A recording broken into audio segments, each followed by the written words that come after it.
Soalnya garam, maaltu sitti dhaga'ama? Waanuma isaan beeku. As korra wanti tokko na ta'a. Akka bilookeetti jechuudha. Akka bilookeetti dalagaa ta'a. Abjuu faastii baay'isaa. Abjuu yeroo baay'ee guyyaatti abjuu sadii afur caalaa abjuu keessa immoo takka nan fuudhaaf. Neefta. Kana dhiisee badda. Fuuldurri kee gufuudha. Gufuun natti argama fuuldurri kee. Maali doktara fuuldurri koo gufuudha jedhu. Dhugaa maasuudhaaf. Dhugaa suuf nagatti ta'ee fi siifamu qoricha bita si barbaachisu. Amma ati maal gochuu qabda? Foon dheerii bittaa. Dheerii nyaatee bittaa. Intestaayinii kan jedhan sana. Isa nyaachuu qabda. Lammaffaa immoo si biratti qoraattii wayii arga.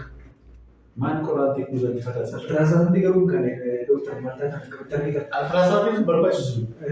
Si beekate garaadha. Nama beekate kun ultraasawundii kaasanii.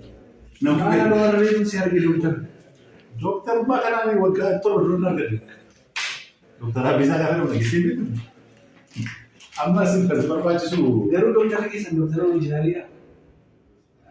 Ani Saamu'eel jedhama. Doktara Abdiisaa sorry. Dokter Abdiisaa. Amma kanaaf eewwate gaarummaadhaan maqaan kee. Gaarummaa. Maqaan abbaa kee. Maqaan tokko gaarummaa kuffisaa. Kuffisaa. Kufteetta. Kufaa magalte. Gaafuma ishee dubbistu ilaalaan ture. Idiksiin sirrii miti. Kaardii gaafa baastu maallaqa kaffalaa malee bilbila isaa nurraa fudhataa hin jiru. Isheen ishee ilaalaa jira. Isheen maal akka ta'e beektaa miti. Narsiidha.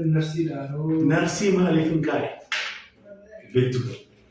Kanaaf fuula ifaan nama keessummeessuu qabu ittiin nama konfliktii nuni humna elektiriikaatu waa'ee ifaa dhiisama. Ifaa gaarummaa kenniisi.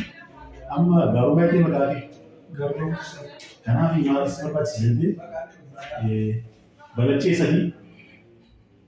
Balachee maali? Qoricha kosoo.